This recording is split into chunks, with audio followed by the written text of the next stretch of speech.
નમસ્કાર મિત્રો, હું રવિભાઈ જોશી, ઇન્ટરનેશનલ એસ્ટ્રોલોજર અને વાસ્તુ એક્સપર્ટ આપનું હાર્દિક સ્વાગત કરું છું. મિત્રો, સનાતન ધર્મના રહસ્યોની અંદર આજે આપણે શિવાલયમાં નંદીની સ્થાપના વિશે જોઈશું. શા માટે શિવાલયની અંદર નંદીની સ્થાપના કરવામાં આવે છે? મિત્રો, ધાર્મિક વાર્તામાં જોઈએ તો આપણે જે શિલાળ ઋષિ હતા કે જેમણે પોતે એવું નક્કી કર્યું હતું કે હું ક્યારે પણ જીવનમાં લગ્ન નહીં કરું અને સંપૂર્ણ જીવન બ્રહ્મચર્યનું પાલન કરીશ.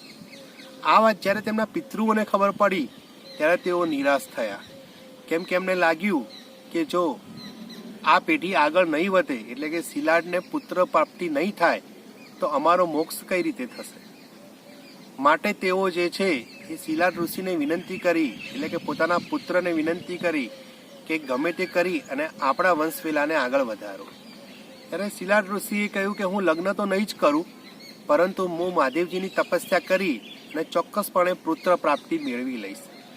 ત્યારે તેમણે મહાદેવજીની ખૂબ જ આરાધના કરી અને ખૂબ જ કઠિન તપ કર્યું. ઘણા વર્ષોની તપસ્યા બાદ શિવજી એમને પ્રસન્ન થયા, એટલે કે મહાદેવજી એમને પ્રસન્ન થયા અને એમને પુત્રનું વરદાન આપ્યું અને આ પુત્ર નંદી સ્વરૂપે અવતર્યો. નંદીનો મતલબ થાય છે આનંદ, કેમ કે તેમના ઘરમાં તેમના પિતૃઓને આનંદ થયો કે હવે આપણી મોક્ષ પ્રાપ્તિ અવશ્ય થશે, માટેનું નામ નંદી રાખવામાં આવ્યું. અને આ નંદીને પોતાના ઘરે પ્રાપ્ત કરી અને શિલાળ ઋષિ જે છે એ આનંદિત થયા.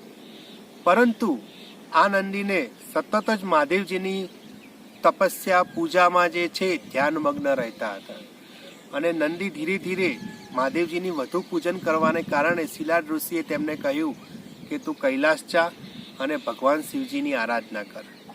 ત્યારે નંદી પોતે કૈલાસ ગયા અને શિવજીની આરાધના કરવાની શરૂ કરી અને ધીરે ધીરે તેઓ શિવમય બની ગયા.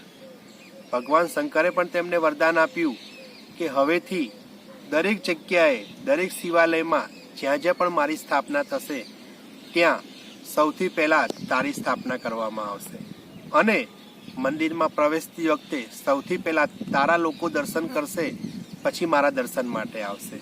અને ત્યાં સુધી એમને વરદાન આપવામાં આવ્યું કે કોઈ પણ પ્રકારની પ્રાર્થના હશે તો સૌથી પહેલાં કોઈ પણ ભક્ત તને કાનમાં કહેશે અને ત્યાર પછી તું જ્યારે મને કહીશ ત્યારે એ ભક્તની પ્રાર્થના અવશ્યપણે હું પૂર્ણ કરીશ.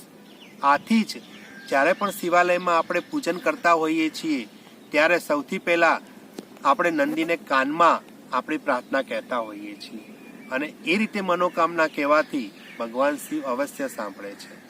અને આ વાર્તાને આધારે જ ભગવાન શિવજીના મંદિરની અંદર નંદીની સ્થાપના કરવામાં આવી છે. મિત્રો, નંદી એ એક ધાર્મિક વાર્તા તો બરાબર છે, પરંતુ નંદી એ 4 પગ ઉપર એક બિરાજમાન પશુ છે અને એના ઉપર શિવજી જે છે એ બિરાજમાન થાય છે. હવે આ 4 એના જે પગ છે એ શું દર્શાવે છે? તો આપણા જીવનમાં આપણે કામ, ક્રોધ, મોહ, માયા, આ જે 4 વસ્તુઓ છે એના ઉપર શિવજી બિરાજમાન છે. એટલે કે એના ઉપર સંપૂર્ણપણે કંટ્રોલ ભગવાન શિવજીનો છે. જો આપણે પણ આમાંથી મુક્ત થવું હોય, એટલે કે કામ, ક્રોધ, મોહ અને માયા આમાંથી મુક્ત થવું હોય તો ભગવાન શિવજીને શરણે જવું પડે અને ભગવાન શિવજીને પ્રાર્થના કરવી પડે, નંદીને પ્રાર્થના કરવી પડે. તો જ ભગવાન મહાદેવજીની ભક્તિ અને મહાદેવજીની દયાથી આપણે આના ઉપર જે છે અંકુશ મેળવી શકીએ છીએ. નમસ્કાર.